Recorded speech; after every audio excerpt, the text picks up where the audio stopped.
আমরা বাধ্য হয়ে আজকে অবরোধ কর্মসূচি দিয়েছি। সরকারের পক্ষ থেকে আমাদের হাদি হত্যার বিচার নিয়ে কোনো সুনির্দিষ্ট রোডম্যাপ আমরা পাই নাই। ইন্টারিম যদিও 90 দিনের সময় চেয়েছে, কিন্তু 90 দিনের কার্যদিবস পর্যন্ত উনি নিজেই আসলে ঠিক ক্ষমতাতে থাকবেন না। সরকারকে আমরা বার্তা দেওয়ার জন্য, মেসেজ দেওয়ার জন্য আমরা আজকে সড়ক অবরোধ করছি। আমাদের দাবিটা হলো একটা সুষ্ঠু বিচার চাই। হাদি হত্যা হয়েছে কিন্তু অনেক দিন হয়ে যাচ্ছে। উনি হত্যার আগে মূলত গুলি খেয়েছেন, তো 3 শুক্রবার পার হয়ে গেল অলরেডি। তো সেই হিসেবে এখনো প্রশাসন থেকে ওনার হত্যাকারীদেরকে ধরা হয়নি, এমনকি হত্যাকারী কোথায় আছে বর্তমানে সেই অবস্থানটা নিয়েও ওনারা নিশ্চিতভাবে কিছু তথ্য জানায়নি আমাদেরকে। সেই হিসেবে আমরা চাই একটা সুষ্ঠু বিচার হোক। ইন্টারিম যদিও 90 দিনের সময় চেয়েছে, কিন্তু 90 দিনের কার্যদিবস পর্যন্ত উনি নিজেই আসলে ঠিক ক্ষমতাতে থাকবেন না। সেই হিসেবে আমরা চাই 30 কার্যদিবসের মধ্যে সুষ্ঠু বিচার হোক, শাস্তি দেওয়া হোক অপরাধীদেরকে, এবং এই আমাদের আন্দোলনটা ততক্ষণ চলবে যতক্ষণ পর্যন্ত আমাদেরকে এটা নিশ্চিত করা হচ্ছে না তারা কতটুকু তথ্য পেয়েছে অপরাধী সম্পর্কে এবং তাদের বিচারটা কতটুকু বিচার কার্যক্রম কতটুকু এগিয়েছে। এটাই আমাদের দাবি। ধন্যবাদ।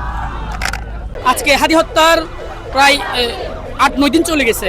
তাকে গুলি করছে প্রায় 15-16 দিন হয়ে গেছে। এখন পর্যন্ত আমরা কোনো ধরনের দৃশ্যমান কোনো পাচ্ছি না, অগ্রগতি পাচ্ছি না, বিচারে কোনো অগ্রগতি আমরা দেখছি না, কোনো গ্রেপ্তার হচ্ছে না। সরকারকে আমরা বার্তা দেওয়ার জন্য, মেসেজ দেওয়ার জন্য আমরা আজকে সড়ক অবরোধ করছি।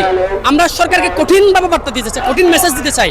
আমরা আজকে চট্টগ্রাম কক্সবাজার মহাসড়ক অবরোধ করছি। আগামী দিন আমরা আরো কঠোর কর্মসূচি নিতে বাধ্য হব। আমাদের অবস্থান কর্মসূচি ছিল, গ্রামভিত্তিক কর্মসূচি ছিল, শাহবাগে অবস্থান করছে আমাদের ভাইয়েরা কনকনে শীতের মধ্যে। আমরা বাধ্য হয়ে আজকে অবরোধ কর্মসূচি দিয়েছি। সরকারের পক্ষ থেকে আমাদের হাদি হত্যার বিচার নিয়ে কোনো সুনির্দিষ্ট রোডম্যাপ আমরা পাই নাই।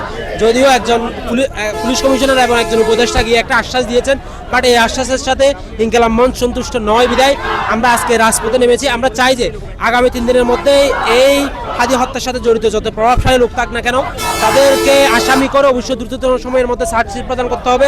আগামী 3 দিনের মধ্যে যাতে চার্জশিট দাখিল করেন, আমরা সেই দাবি নিয়েছি। সেই দাবি নিয়ে আমরা আজকে অবরোধ কর্মসূচি দিয়েছি।